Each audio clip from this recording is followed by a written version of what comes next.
ጤና ይስጥልኝ የተከበራችሁ አድማጭ ተመልካቾቻችን፣ አርዕስተ ዜናውን በማስቀደም ዕለታዊ መረጃዎችን የምናሰማችሁ ይሆናል። በመቄት ገረገራ ግንባር በተደረገ ታላቅ ተጋድሎ ኃይልና ዓላማ ያለው የፋኖ ክንድ የብልጽግናን ሰራዊት ዶግ አመድ በማድረግ አከርካሪውን መስበሩ ታወቀም።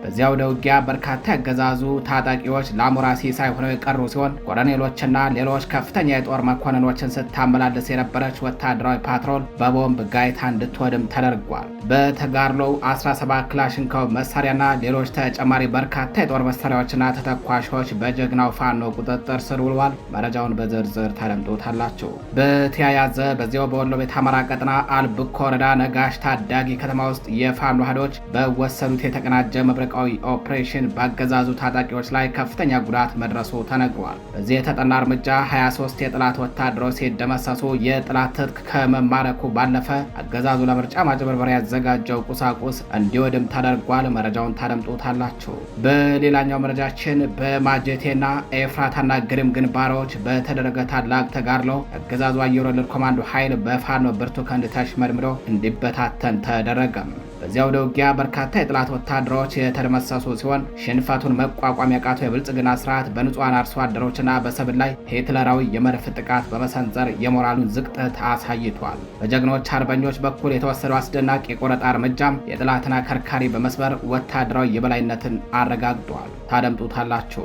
በሌላኛው መረጃችን በምዕራብ ጎንደር ዞን መተማ ወረዳ ከሱዳን ድንበር ጋር በሚያዋስኑ ስትራቴጂካዊ የንግድ ማዕከላት ላይ ተሰማርቶ የነበረውና በአገዛዙ ባለስልጣናት የሚመራው ዘራፊ ቡድን በጀግናው ፋኖ ክንድ አከርካሪው ተሰበረም። በመተማ ወረዳ የአገዛዙ የሌብነት ሰንሰለት በፋኖ መብረቃዊ ጥቃት ተበጣጥሷል። በወረዳው ተልዕኮ ተሰጥቷቸው ሲዘርፉ የነበሩ ቅጥረኛ ባንዳዎች ከባድ እርምጃ ተወስዶባቸዋል። መረጃውን በዝርዝር ታደምጡታላችሁ። የተከበራችሁ አድማጭ ተመልካቾቻችን እንደምንዋላችሁ እንደምናመሻችሁ። ከጣቢያችን የዛሬ ሚያዝያ 27 2018 ዓ.ም የጦር ግንባር መረጃዎችን እንዲሁም ሌሎች የሀገር ውስጥና የጎረቤት ሀገር መረጃዎችን አጠናቅረን ይዘን ቀርበናል። አብራችሁን ቆዩ።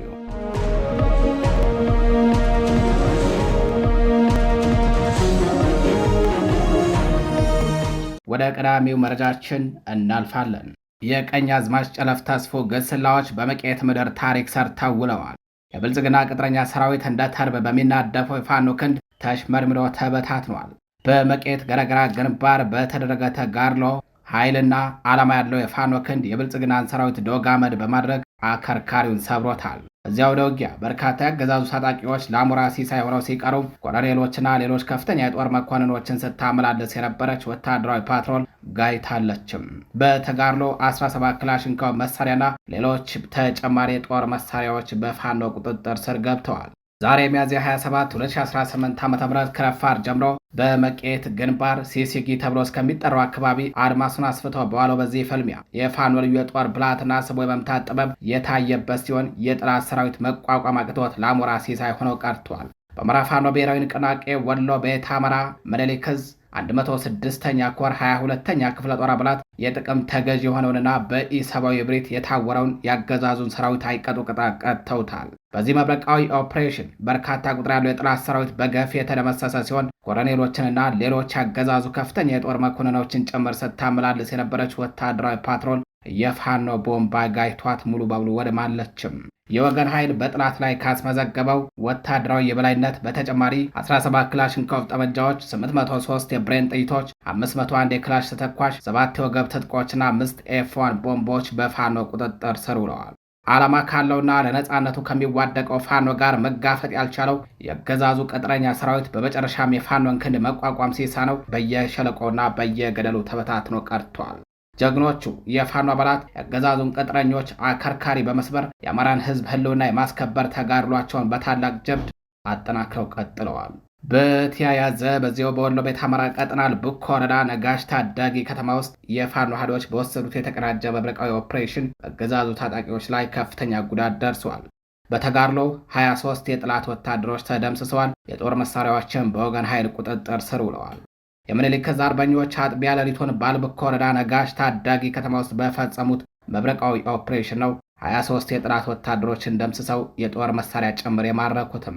በአማራ ፋኖ ብሔራዊ ንቅናቄ ወሎ ቤት አማራ ምኒልክ ዕዝ 104ኛ ኮር አብሬ ቡድንና በኮሩ ስር የ24ኛ ክፍለ ጦር አብሬዎች እንዲሁም በ25ኛ ክፍለ ጦር አንደኛ ሬጅመንት የተወጣጡ የፋኖ ኃይሎች በጋራ በመሆን ትናንት ሚያዝያ 26 2018 ዓ.ም ለዛሬ ሚያዝያ 27 2018 ዓ.ም አጥቢያ ሌሊቱን በደቡብ ወሎ ዞን አልቡኮ ወረዳ ነጋሽ ታዳጊ ከተማ ውስጥ በወሰዱት የተጠና መብረቃዊ እርምጃም የጠላት አከርካሪን ሰብረው ድል አስመዝግበዋል። እርምጃው የተወሰደው ከብልጽግና አገዛዝ ጋር በመወገን በገዛ ህዝባቸው ላይ እልቂት ሲፈጽሙ የነበሩ የሚሊሻና የፖሊስ ኃይሎች ካምፕ ላይ ሲሆን በዚህም 8ቱ ወዲያውኑ ሲገደሉ 15 በላይ የሚሆኑት ደግሞ በጽኑ ቆስለው በሞትና በህይወት መካከል እንደሚገኙ ለማረጋገጥ ተችሏል። በተጋድሎ 3 የሚሊሻ አባላት ከነሙሉ ትጥቃቸው እጅ ከፈንጅ ሲማረኩ 4 ክላሽንኮቭ መሳሪያና 1 አብራራው ጠበንጃ በወገን ኃይል ቁጥጥር ስር ውሏል። ጸረ አማራውና ሀገር አፍራሹ የብልጽግና አገዛዝ ዕድሜውን ለማራዘምና ተጨማሪ ህዝብ ለመጨፍጨፍ በምርጫ ስም ለማጭበርበር ያዘጋጀው የምርጫ ካርድና የምርጫ ማስፈጸሚያ ቁሳቁስ በአርበኞቹ እንዲወድም ተደርጓል። አድማጭ ተመልካቾቻችን መረጃዎቻችን ቀጥለዋል። በማጀቴና በኤፍራታና ግድም ግንባሮች በተደረገ ታላቅ ተጋድሎ የአገዛዙ አየር ወለድ ኮማንዶ ኃይል በፋኖ ብርቱ ክንድ ተሽመድምዶ እንዲበታተን ተደረገም። በዚያው ውጊያ በርካታ የጠላት ወታደሮች ተደምስሰዋል። ሽንፈቱን መቋቋም ያቃተው የብልጽግና ስርዓትን በንጹሐን አርሶ አደሮችና በሰብል ላይ ሂትለራዊ የመድፍ ጥቃት በመሰንዘር የሞራሉ መዝቀጥ አሳይቷል።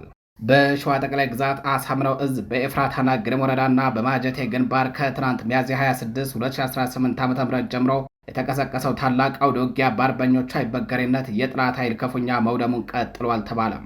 በኮምቦልቻ ደሴ፣ ከሚሴና ጣዬ ተሰባስቦ የገባው ያገዛዙ አየር ወለድ ኮማንዶ ኃይል በጀግኖቹ የፋኖ ክፍለ ጦሮች ብርቱ ቅጣት ወደ መጣበት እንዲፈረጥጥ ተደርጓል። ሽንፈቱን መቋቋም የቃተው የብልጽግና አገዛዝ በሰላማዊ አርሶ አደሮችና በሰብል ላይ ሂትለራዊ የመድፍ ጥቃት በመሰንዘር ውድቀቱን አሳይቷል። በማጀቴ ቀጠና መስኖና ጁጉቢ አካባቢዎች የተሰለፉ 77ና አፄ ይኩኖ አምላክ ክፍለ ጦሮች የጠላትን ወረራ በመመከት ታላቅ ገድል ሰርተዋል። በተለይም በካራ ለጎማ ግንባር 77 ክፍለ ጦር አርበኞች የጠላትን ኃይል እንቅስቃሴ በመግታትና በማሽመድመድ የአንበሳውን ድርሻ ተወጥተዋል። በአርብ ገበያ ግንባር ደግሞ የሁለቱ ክፍለ ጦሮች ሻለቆች ለ46 ሰዓት ያለሰለሰ ፍልሚያ በማድረግ የጠላትን ኮማንዶ አንገት አስደፍተውታል። በተያያዘ ዜና በመንዝ ጌራ ወረዳ የብሩኬ ደምሴ ክፍለ ጦር በወሰደው አስደናቂ የቆረጣ እርምጃም የጠላትን ኃይል ደምስሶ የሟች ወታደሮችን አስከሬን ወደ መሃል ሜዳ ከተማ እንዲመለስ በማድረግ የፋኖን ወታደራዊ የበላይነት አረጋግጧል። በግንባር የፋኖን ክንድ መቋቋም የተሳነው የብልጽግና ቡድን ከኬሚስ ያመጣቸውን ቅጥረኛ ሚሊሻ በማሰማራት በንጹሃን ላይ ግፍ ሲፈጽም ውሏል። በማጀቴ ዙሪያ በሚገኘው ማር ምድር ጎጥ ቁጥራቸው በውል ያልታወቀ የቁም እንስሳት በጠላት ኃይሎች ተዘርፈዋል። እነዚህ ዘራፊ ኃይሎች አርሶ አደር ሸጋው ይልማ የተባለ ንጹህ አርሶ አደርን በገፍ ገድለዋል። አገዛዙ የህዝብን ሰብል በመርፍና በሞርተር በማውደም የምርጫ ካርድ ውሰዱ ማለቱ የፖለቲካ ቅቡልነት ያጣ አገዛዝ የመጨረሻ የህልውና መንፈራገጫ መሆኑን የአካባቢው ነዋሪዎች ገልጸዋል። የፋኖ ክፍለ ጦር አመራሮችም የህዝቡን ደህንነት ለማስከበር ያላቸውን ቁርጠኝነት የጸና መሆኑን ገልጸው ህዝቡ አገዛዙን በተባበረ ክንድ እንዲመክት ጥሪ አቅርበዋል። ዛሬ የተሰጠው ተገቢ ምላሽ ነገም በላቀ ሁኔታ እንደሚደገም ጀግኖቹ ቃል በቃል ተናግረዋል። አድማጭ ተመልካቾቻችን ወደ ምዕራብ አማራ ቀጠና እናልፋለን። በምዕራብ ጎንደር ዞን መተማ ወረዳ ከሱዳን ድንበር ጋር በሚያዋስኑ ስትራቴጂካዊ የንግድ ማዕከላት ላይ ተሰማርቶ የነበረውና በአገዛዙ ባለስልጣናት የሚመራው ዘራፊ ቡድን በጀግናው ፋኖ ክንድ አከርካሪው ተሰብረዋል። በመተማ ወረዳ የአገዛዙ የሌብነት ሰንሰለት ተበጣጥሷል። በወረዳው ተልዕኮ ተሰጥቷቸው የነበሩ ቅጥረኛ ዘራፊ ባንዳዎችም በትንትናቸው ወጥተዋል። በአማራ ፋኖ ብሔራዊ ንቅናቄ ጎንደር ጠቅላይ ግዛት በላይ ዘለቀ ዕዝ አባላት ወደ ቀጠናው ዘልቀው በመግባት በፈጸሙት የተቀናጀ ኦፕሬሽን ለረዥም ጊዜ በንግዱ ማህበረሰብ ላይ እንግልት ሲያደርስ የነበረውን የአገዛዙን ወሮ በላ መዋቅር ደምስሰው አካባቢውን ነጻ አውጥተዋል። በአምቶኮል በ5 ቁጥርና በ4 ቁጥር አካባቢዎች መሽጎ የነበረውና በመተማ ወረዳ አስተዳዳሪ አማካኝነት ተደራጅቶ ህዝብን ሲዘርፍ የነበረው ቡድን በፋኖ ድንገተኛ ጥቃት መዋቅሩ ብትንትን፣ ሰራዊቱ ፍርስርስ ብሏል። በጥቃቱ ወቅት እጅ ከፈንጅ የተያዙት ምርኮኞች በዝርፊያ ተግባሩ ላይ እንዲሰማሩ ቀጥታ ከወረዳው አስተዳዳሪ ተልዕኮ እንደተሰጣቸው ለፋኖ የምርመራ ቡድን በዝርዝር አረጋግጠዋል። በጀግናው ፋኖ ክንድ ክፉኛ የተመታው ዘራፊ ቡድን አባላት በትንትናቸው ወጣ ሲሆን ከ50 በላይ የሚሆኑት የቡድኑ አባላት ወደ መተማ ወረዳ በመፈርጠጥ ነፍሳቸው ለማዳን ጥረት አድርገዋል ተብሏል። ፋኖ እግር በእግር እየተከታተለ እንደዚህን ዘራፊዎች እየለቀማቸው ይገኛል። አገዛዙ ሰላም አስከባሪ እያለ የሚያንቆለጳጵሳቸው ኃይሎችም በዚህ የዝርፊያ ወንጀል ውስጥ ዋነኛ ተዋናይ ተባባሪ መሆናቸውን ከስፍራው የሚወጡ መረጃዎች አጋልጠዋል። ከፍተኛ የንግድ እንቅስቃሴ የሚካሄድባትና የንግዱ ማህበረሰብ የጀርባ አጥንት የሆነችው አምቶኮል በአገዛዙ ታጣቂዎችና ዘራፊዎች ሲደርስባት የነበረው ስቃይ በፋኖ ጀግንነት ተቋጭቷል። የቀጠናው የፋኖ አመራሮች የኢንተርኔት አገልግሎት እንደተገኘ የተከናወነውን ኦፕሬሽን የያዙትን ምርኮኞች ብዛትና ምስልን ለህዝብ ይፋ እንደሚያደርጉ ይጠበቃል። ለጊዜው የኢንተርኔት መቆራረጥ ስላጋጠመ ምስሎቹን በወቅቱ ማድረስ አልተቻለም። የተከበራችሁ አድማጭ ተመልካቾቻችን መረጃዎቻችን እንደቀጠሉ ናቸው። ወደ ሌላኛው መረጃችን እናልፋለን።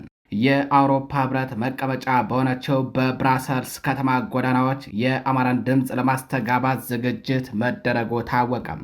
የአውሮፓ ህብረት መቀመጫ በሆነችው ቤልጅየም ብራሰልስ በአማራ ህዝብ ላይ እየተፈጸመ ያለውን የዘር ማጥፋት ወንጀልና የብልጽግና አገዛዝ የሚከውነውን የይስሙላ ምርጫ ለመቃወም ግዙፍ ዓለም አቀፍ ሰልፍ መጠራቱ ታውቋል። በዓለም ዙሪያ ለአንድ ወር የሚቆየውና የአማራን የህልውና ተጋድሎ ለዓለም ለማስተዋወቅ የታለመው ንቅናቄ አካል የሆነው የብራሰልሱ ሰልፍ በመጪው ግንቦት 11 2026 ማለትም ሜይ 11 2026 ከቀኑ 12 ሰዓት ጀምሮ እንደሚካሄድ አስተባባሪዎቹ ገልጸዋል። ባሩድ ባለበት ድምፅ መስጠት አይታሰብም በሚል መሪ ቃል የተጠራው ይህ ሰልፍ የአውሮፓ ህብረትና ዓለም አቀፍ ማህበረሰብ በአብይ አህመድ አገዛዝ እየተካሄደ ያለውን የዘር ማጥፋት ጦርነትን በአስቸኳይ እንዲያስቆሙና በፋሽስቱ ቡድን ላይ ጠንካራ ዲፕሎማሲያዊ ጫና እንዲያሳድሩ ግፊት ለማድረግ ያለመ ነው ተብሏል። ሰልፉ የሚካሄድበት ስፍራ በብራሰልስ ከተማ መሆኑ ታውቋል። በአውሮፓ የሚኖሩ አማራዎች፣ ኢትዮጵያውያንና የሰብአዊ መብት ተሟጋቾች በነቂስ ወጥተው ለአማራ ህዝብ ድምፅ እንዲሆኑና የአገዛዙን የስሙላ ምርጫ ድራማ እንዲያከሽፉ ጥሪ ቀርቧል። ይህ በብራሰልስ የሚደረገው ተቃውሞ ቀደም ሲል በስቶክሆልም ከተጀመረው ዓለም አቀፍ ንቅናቄ ጋር የተያያዘ ሲሆን አገዛዙ በህዝብ ላይ ጦርነት እየከፈተ ዓለም አቀፍ ተቀባይነት ለማግኘት የሚያደርገውን የቆሸሸ ጥረት ለማጋለጥ ወሳኝ ሚና ይኖረዋል ተብሎ ይጠበቃል። በተያያዘ ዜና በአማራ ህዝብ ላይ የሚፈጸመውን የዘር ማጥፋትና የይስሙላ ምርጫ የሚወገዝበት ሰልፍ በሲያትል መጠራቱ ታወቀም። በአሜሪካ ዋሽንግተን ግዛት የምትገኘው ሲያትል ከተማ በአማራ ህዝብ ላይ እየተፈጸመ ያለውን ስልታዊ የዘር ማጥፋትና የአብይ አህመድ አገዛዝ ስልጣኑን ለማራዘም እያካሄደ የሚገኘውን የይስሙላ ምርጫ ለመቃወም ለታላቅ የጎዳና ላይ ተቃውሞ ዝግጅቷን ማጠናቀቋ ታውቋል። በዓለም አቀፍ ደረጃ ለአንድ ወር የሚቆየውና የንቅናቄው ዘመቻ አካል የሆነው ይህ ሰልፍ በመጪው ሜይ 9 2026 ከቀኑ 2 ሰዓት ፒኤም እስከ 6 ሰዓት ፒኤም ድረስ እንደሚካሄድ አስተባባሪዎቹ ገልጸዋል። ባሩድ ባለበት ድምፅ መስጠት አይታሰብም በሚል ጽኑ መሪ ቃል የተጠራው ይህ ሰልፍ ዋና ዓላማው ዓለም አቀፉ ማህበረሰብ በአማራ ህዝብ ላይ እየተካሄደ ያለውን የዘር ማጥፋት ጦርነት በአስቸኳይ እንዲያስቆም ግፊት ለማድረግና የህዝብን ሰቆቃ ለዓለም አቀፉ ማህበረሰብ ለማጋለጥ እንደሆነ ታውቋል። ሰልፉ የሚካሄድበት ስፍራ በሲያትል ከተማ መሆኑ የተገለጸ ሲሆን በሲያትልና አካባቢዋ የሚኖሩ አማራዎች፣ ኢትዮጵያውያን፣ የሰብአዊ መብት ተሟጋቾች በነቂስ ወጥተው በወገናቸው ላይ እየደረሰ ያለውን ግፍ እንዲያወግዙ ጥሪ ቀርቧል። ይህ በሲያትል የሚደረገው ሰልፍ ቀደም ሲል በስቶክሆልም ከተጀመረውና በመጪው ሳምንት በመላው ኢትዮጵያ ከሚቀጥለው ዓለም አቀፍ ንቅናቄ ጋር የተያያዘ ነው። ሰልፈኞቹ በተለይም አገዛዙ በህዝብ ላይ ጦርነት እየከፈተ በሚያካሂደው የይስሙላ ምርጫ ዓለም አቀፍ ተቀባይነት ለማግኘት የሚያደርገውን ጥረት ለማክሸፍና የአሜሪካ መንግስት በአገዛዙ ላይ ጠንካራ የዲፕሎማሲና የኢኮኖሚያዊ ጫና እንዲያሳድር በጽኑ ይጠይቃሉ ተብሎ ይጠበቃል። የተከበራችሁ አድማጭ ተመልካቾቻችን ወደ ችሎት መረጃችን እናልፋለን። በነ ዶክተር ወንደሰን አሰፋ መዝገብ ተከሳሾች በችሎት ፊት በአካል ተገኝተው እንዲዳኙ ጠየቁ። ለወራት በፕላዝማ እየተካሄደ ያለውን ችሎትም ከስነ ስርዓት ህግ ውጭ ነው ሲሉ ተቃውመዋል። በነ ዶክተር ወንደሰን አሰፋ መዝገብ በሽብር ወንጀል ተከሰው ለ3 ዓመታት ገደማ በእስር ላይ የሚገኙ 17 ተከሳሾች ሚያዝያ 26 2018 ዓ.ም በፌዴራል ከፍተኛ ፍርድ ቤት ልደታ ምድብ አንደኛ የህገ መንግስትና ጸረ ሽብር ወንጀል ችሎት በአቃቢ ህግ የቀረቡት 66 ምስክሮች ተከሳሾችን አናውቃቸው ማለታቸው እየታወቀም ጥር 28 2018 ዓ.ም በነበረው ቀጠሮ ከሚያዝያ 26 እስከ ግንቦት 30 2018 ዓ.ም ተከላከሉ በማለት መወሰኑ ይታወሳል። ጦርነቱ ከመጀመሩ በፊት ከቤታችን ታፍነን ተይዘን በጦርነት ተሳትፈዋል በማለት ተከላከሉ ተብሎ መበየኑ በአገዛዙ ጫና የተወሰነ የፖለቲካ ውሳኔ በመሆኑ እንዲሁም ተከሳሾችን ፊት ለፊት ላለማየትና በህግ የተደነገገውን ተከሳሾች በችሎት ቀርበው ራሳቸውን የመከላከል መብታቸውን በመንፈግ በአካል ሳትቀርቡ በፕላዝማ ተከላከሉ መባላቸው አግባብ አለመሆኑን በመጥቀስ በውሳኔው ቅር መሰኘታቸውን ገልጸው ነበር። ይሁን እንጂ ተከሳሾች መብታቸውን ተጠቅመው መናገራቸውን ተከትሎ ችሎት ደፍረዋል በማለት ከህዳር 8 2018 ዓ.ም ጀምሮ ጉዳያቸውን በፕላዝማ እንዲከታተሉ ሲል የፌዴራል ከፍተኛ ፍርድ ቤት ልደታ ምድብ አንደኛ ህገ መንግስትና ጸረ ሽብር ወንጀል ችሎት ማዘዙና ትዕዛዙም እየተፈጸመ መቆየቱ አይዘነጋም።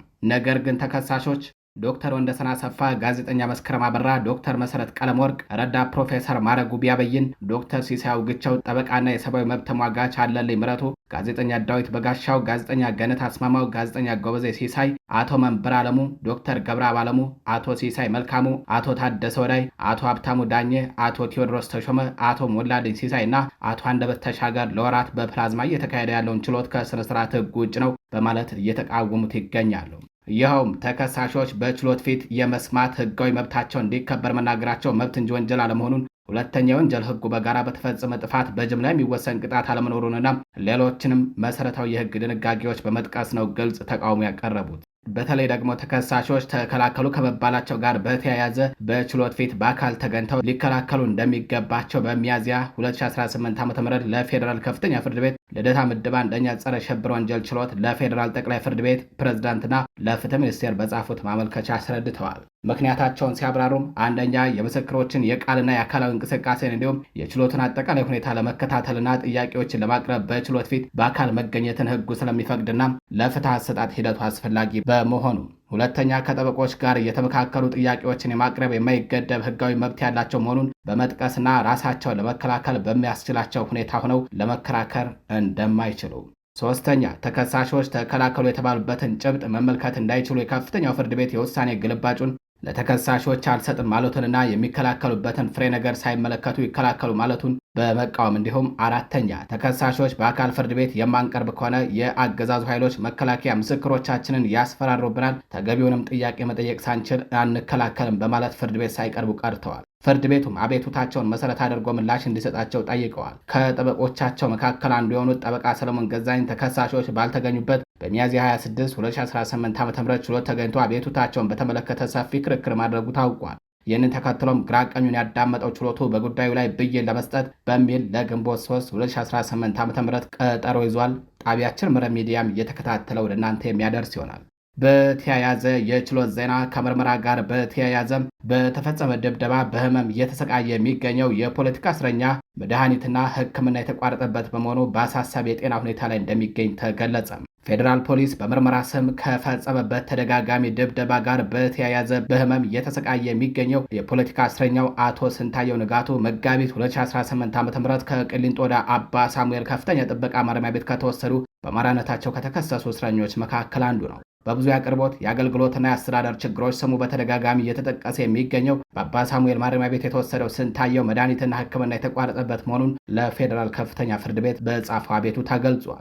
ተከሳሹ ባላወቀው ሁኔታ በፖሊስ ሆስፒታል ሲያደርገው የነበረውን ክትትል እንደተቋረጠበት አስታውቋል። የኩላሊት የሐሞት ጠጠርና የመራቢያ አካል ቀዶ ጥገና ሕክምና ተቋርጦብኛል ያለው ስንታየው ይህ በመሆኑ ከፍተኛ የሆነ ጉዳት እየደረሰብኝ ነው በማለት አስቸኳይ ፍትህ እንዲሰጠው ጠይቋል። በተመሳሳይ ማረሚያ ቤት በስር ላይ የሚገኙት እንዳሰኘው ክበብና ሸጋው ሙሐባውም ሕክምና የተቋረጠባቸው መሆኑ ተገልጿል። ሕክምና ማግኘት በሀገር ውስጥና የዓለም አቀፍ ሕጎች የተደነገገና ተቀባይነት ያገኘ ሰው በመሆናችን ብቻ ሳይሸራረፍ ሊሰጥ የሚገባው መብት ሆኖ ሳለም የተቋሙ ኃላፊዎች ስለምን በተግባር እንደማይፈጽሙ የብዙዎች ጥያቄ ነው።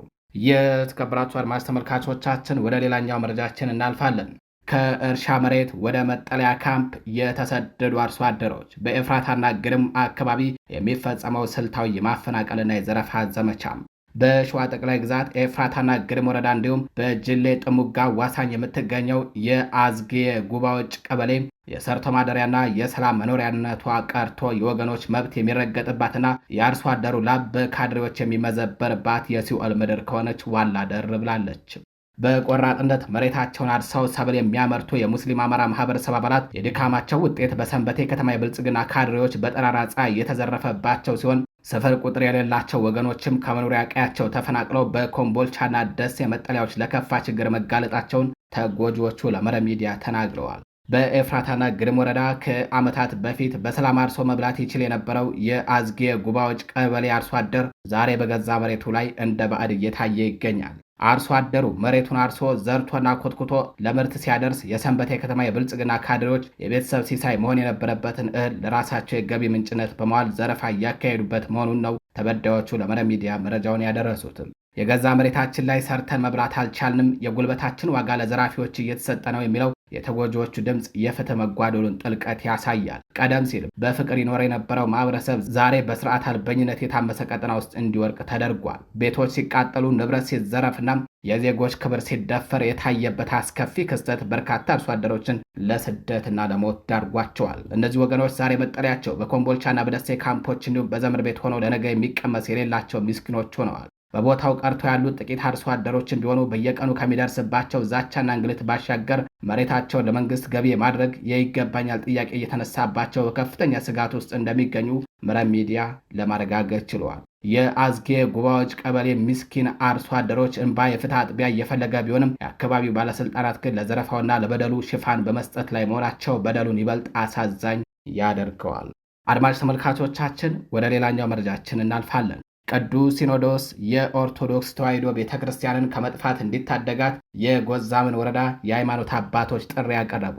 የአብይ አህመድ ምንጣፍ ጎታች ጀነራሎች በአደባባይ በሚሰጡት ትዕዛዝ መሰረት አገዛዙ ሰራዊት አባላት የቤተ ክርስቲያኗን ቅጥር ግቢ ምሽግ በማድረግ ልዕልናዋን እንደገፈፏት የጎዛምን ወረዳ የሃይማኖት አባቶች ቃል በቃል ተናግረዋል። በአማራ ሕዝብ ላይ በተፈጸመ ወረራ ቤተ ክርስቲያኗ በቀጥታ ጥቃት እየተፈጸመባት ነው ያሉት የሃይማኖት አባቶች በበኩላቸው ካህናት፣ ቀሳውስት፣ የአብነት ተማሪዎችና ዲያቆናት እየተገደሉ ስርዓተ ቤተ ክርስቲያን እየተስተጓጎለ ይገኛል ብለዋል። ከዚህ በፊት በድምቀት የሚከበሩ ዓመታዊ ሃይማኖታዊ በዓላት የአገዛዙ ሰራዊት በቤተ ክርስቲያኗ ላይ በመመሸጉም የሃይማኖት አባቶችን በማሳደዱ በተለመደው መልኩ ማክበር አለመቻሉን አስታውቀው ቤተ ክርስቲያኗ ቅርሷ እየተዘረፈ ስርዓቷ እየተገፈፈ አገልጋዮቿና ምዕመኑ እየተገደሉ በመሆኑ ቅዱስ ሲኖዶስ ቤተ ክርስቲያኗን ከጥፋት እንዲታደጋት ሲሉ ጥሪ አቅርበዋል።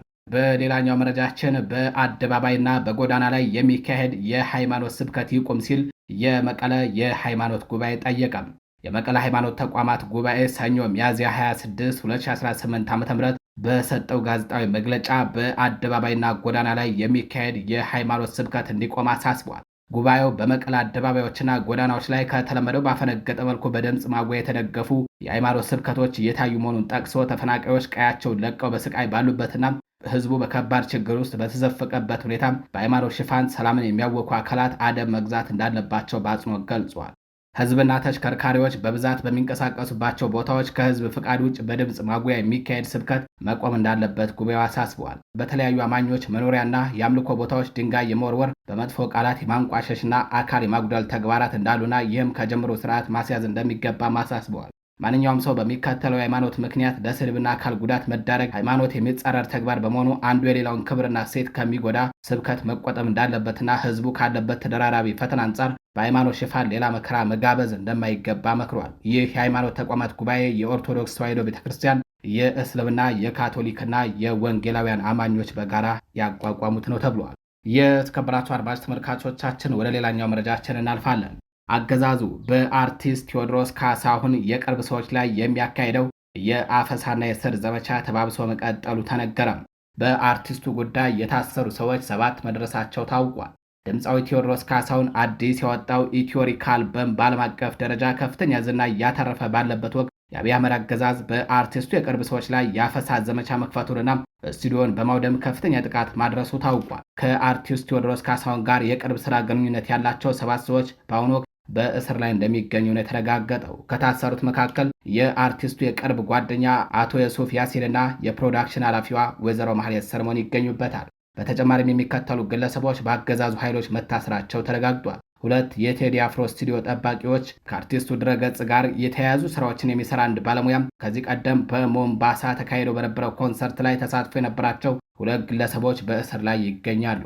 ሚያዝያ 15 2018 ዓ.ም ምሽት 3 ሰዓት ገደማ ሲኤምሲ አካባቢ በሚገኘው የአርቲስቱ ስቱዲዮ ላይ ጥቃት ተፈጽመዋል። ታጣቂዎቹ በገመድ ታግዘው በ5ኛ ፎቅ ለመግባት ቢሞክሩም ሳይሳካላቸው ሲቀር በበሩ ሰብረው በመግባት ጠባቂዎችን ደብድበው ጥቃት ፈጽመዋል። በወቅቱ በስቱዲዮ ውስጥ የነበሩ 2 ላፕቶፖች፣ 4 ስፒከሮችና የተለያዩ ሙዚቃ መሳሪያዎች የተዘረፉ ሲሆን ስቱዲዮም ዳግም ለስራ እንዳይውል ተደርጎ እንዲወድም ተደርጓል። እስካሁን ፍርድ ቤት የቀረቡት አቶ የሱፍ ያሲንና ወይዘሮ ማህሌት ብቻ ሲሆኑ ፖሊስ በእነሱ ላይ የ14 ቀን የጊዜ ቀጠሮ ጠይቆባቸዋል። የአርቲስቱ አልበም ኢትዮሪካ በተለይም ዳስጣል የተሰኘው ነጠላ ዜማ ከ22 ሚሊዮን በላይ እይታ በማግኘት በዓለም አቀፍ ደረጃ ከፍተኛ ተቀባይነት እያገኘ ባለበት ወቅት የተፈጸመው ይህ ጥቃት አገዛዙ በኪነ ጥበብ ባለሙያዎች ላይ ያለውን ስጋትና ጥላቻ የሚያሳይ መሆኑን ታዛቢዎች ገልጸዋል። የተከበራችሁ አድማጭ ተመልካቾቻችን ወደ ሌላኛው መረጃችን እናልፋለን። የሱዳን ጦር ከባህር ዳር የተነሳ ድሮን የካርቱም አየር ማረፊያ ላይ ጥቃት እንደፈጸመ በመግለጽ ክስ አቀረበም። የሱዳን ጦር ከኢትዮጵያ ባህር ዳር ከተማ የተነሳ ድሮን በትናንትናው ዕለት የካርቱም ዓለም አቀፍ አየር ማረፊያ ላይ ጥቃት አድርሷል ሲል ከሷል። የተፈጸመው ቀጥተኛ ጥቃት በዝምታ አይታለፍም ያለችው ሱዳን በኢትዮጵያ የሚገኙትን አምባሳደሯን ለምክክር መጥራቷን አስታውቃለች። በጀነራል አብዱልፈታህ አልቡርሃን የሚመራው የሱዳን ጦር ይህን ክስ ያሰማው ሰኞ ሚያዝያ 26 2018 ዓ.ም በሰጠው ጋዜጣዊ መግለጫ ነው።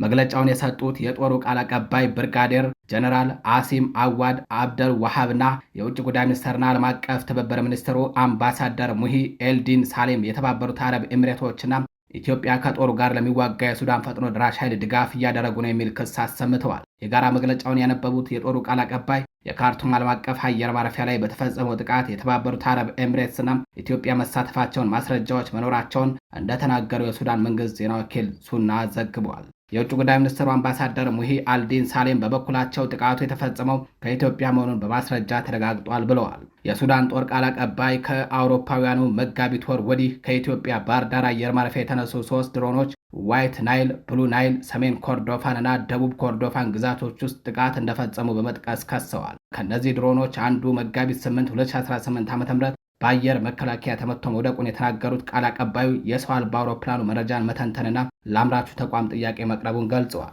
በሁለቱ መንገዶች አማካኝነት ድሮኑ የተባበሩት አረብ ኤሚሬትስ ንብረት መሆኑንና በኢትዮጵያ ግዛት ውስጥ ከባህር ዳር አውሮፕላን ማረፊያ ተነስቶ ጥቅም ላይ መዋሉን አረጋግጠዋል ማለታቸውን የሱና ዘገባ ያመላክታል። የውጭ ጉዳይ ሚኒስትሩ በበኩላቸው በካርቱም አየር ማረፊያ ላይ የደረሰው ጥቃት የተባበሩት አረብ ኤሚሬትስና ኢትዮጵያ የተሳሳተ መንገድ መምረጣቸውን ያሳያል ብለዋል። ሱዳን አዲሱን ማስረጃና ማረጋገጫዎች በተባበሩት መንግስታት የጸጥታው ምክር ቤት የተባበሩት አረብ ኤሚሬቶች ላይ ባቀረበችው አቤቱታ ላይ እንደምታካትት አስረድተዋል። በኢትዮጵያ የሚገኙት የሱዳን አምባሳደር በዚህ ጉዳይ ላይ ለሚደረግ ምክክር ወደ ሀገራቸው መጠራታቸውም ተገልጿል። ሚኒስትሩ አክለውም ሱዳን በመረጠችው መልኩና መንገድ ለተሰነዘረባት ጥቃት ምላሽ የመስጠት ህጋዊ መብት እንዳላት በአጽንኦት ማንሳታቸውን ሱና ገልጿል። የጦሩ ቃል አቀባይ በተመሳሳይ የተባበሩት አረብ ኤሚሬቶችና ኢትዮጵያ ሱዳን ላይ ቀጥተኛ ጥቃት ፈጽመዋል፣ በዝምታ አይታለፍም ማለታቸውን ሮይተርስ የዜና ወኪል ዘግቧል።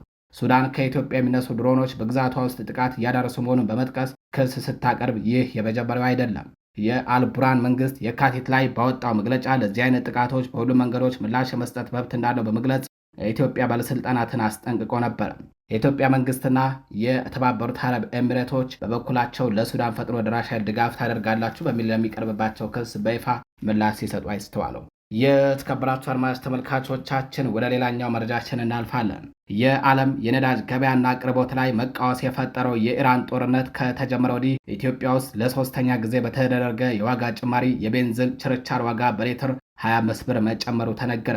ከፍተኛው ለውጥ ያስተናገደው የአውሮፕላን ነዳጅ ዋጋ በአንድ ጊዜ 169 ብር ጭማሪ ተደርጎበታል። የንግድና ቀጠናዊ ትስስር ሚኒስቴር ከትናንት ሰኞ ሚያዝያ 26 2018 ዓ.ም ምሽት 12 ሰዓት ጀምሮ ተግባራዊ የሆነ አዲስ የነዳጅ ችርቻር ዋጋ ይፋ አድርጓል። የዓለም ነዳጅ ዋጋን መነሻ በማድረግ የተደረገው ይህ የዋጋ ጭማሪ ይፋ የሆነው መጋቢት ላይ ከተደረገው ማሻሻያ አንድ ወር ገደማ በኋላ ነው። በትናንቱ አዲስ የዋጋ ተመን ከፍተኛ ጭማሪ የተደረገበት የአውሮፕላን ነዳጅ ነው። ዋጋው ከእጥፍ በላይ በመጨመር 319 ብር ከ60 ሳንቲም ገብቷል። ዋጋው በ157 ብር ያደገው ኬሮሲን ከፍተኛ ጭማሪ ተደርጎበት 320 ብር ከ66 ሳንቲም እንዲሸጥ ተወስኗል። ቤንዚን ላይ የተደረገው የ25 ብር ጭማሪ ነው። በዚህም ዋጋው 167 ብር ከ50 ሳንቲም ሆኗል። 17 ብር ጭማሪ የተደረገበት ነጭ ናፍጣ ደግሞ የ1 ሊትር ዋጋ 180 ብር ከ46 ሳንቲም ደርሷል። የአሁኑን ጨምሮ መንግስት የኢራን ጦርነት ከተጀመረ ወዲህ ባደረጋቸው 3 ዋጋ ጭማሪዎች የቤንዚን ዋጋ ላይ የተደረገው አጠቃላይ ጭማሪ ከ38 ብር ያልፋል። ነጭ ናፍጣ ደግሞ ዋጋው ከ151 ብር በላይ ጨምሯል። የአሁኑ ጭማሪ የተደረገው አገዛዙ ከኢራን ጦርነት መጀመር በፊት የነበረው የነጭ ናፍጣ ዕለታዊ አቅርቦት መጠን ወደነበረበት እንዲመለስ መወሰኑን ካስታወቀም ከሳምንታት ገደማ በኋላ ነው። የጦርነቱን መጀመር ተከትሎ ከኢትዮጵያ ጋር ውል የገቡ የመካከለኛው ምስራቅ ሀገራት በግዢ ሂደትና ተገዝቶ በመቅረብ ላይ የነበረ 180,000 ሜትሪክ ቶን በላይ ነዳጅ ማቅረብ እንደማይችሉ ማስታወቃቸውን ገልጸው ነበረ። በዚህ ምክንያት ነጭ ናፍጣ ዕለታዊ አቅርቦት በግማሽ ቀንሶ ከነበረበት 9.1 ሚሊዮን ሊትር ወደ 4.5 ሚሊዮን ሊትር ወርዶ ታይቷል። የህዝብ ማመላለሻና የጭነት ተሽከርካሪዎች በብዛት የሚጠቀሙት የነጭ ናፍጣ አቅርቦት መቀነስ አገር አቋራጭ እንዲሁም የሸቀጥ ጭነት ጉዞዎች እንዲገደቡ አድርጓል። ይህንን ተከትሎ የሸቀጦች ዋጋ ጭማሪ ተስተውሎበታል። የተከበራችሁ አድማጭ ተመልካቾቻችን ለዛሬ ሚያዝያ 27 2018 ዓ.ም ይዘናቸው የነበሩት ዕለታዊ መረጃዎቻችን እነዚህን ይመስላሉ። በሌሎች አዳዲስ መረጃዎች እስከምንገናኝ ከቀሪ ጣቢያችን ዝግጅቶች ጋር ቸር ቆዩ።